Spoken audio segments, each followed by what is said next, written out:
Hey you and welcome to this video where I will help you out how to connect fusion markets to cTrader. The first thing that you need to know is that you need to create yourselves an account right here on Fusion Market. And if you don't have any idea how to do that, please check out a video that I created, how to create an account on Fusion Markets. Then after that, you can go right here to trading accounts. And then what we are going to do is we select right here on create new live account. Now, we can also do this for a demo account, so decide what you want to do. For an example, I want to do it right now for a demo account. So we click right here on create new demo account. Then the most important part starts immediately, because from here we need to select cTrader.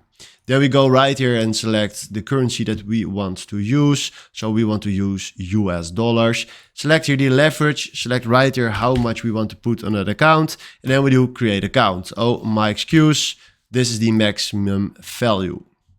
Then from now, we created ourselves an account right here on Fusion Markets. And I'm telling you it again, you need to use the same email address on Fusion Markets as on cTrader. So now we go to cTrader. And now when we created ourselves an account and go right here, right in the top, and we select it right here, you will find right here your Fusion Markets account. And now we can start trading on cTrader. So this is exactly how you can connect your Fusion Markets account to cTrader. Hopefully this was the video where I was looking for. Thanks for watching and have a wonderful day. Ciao.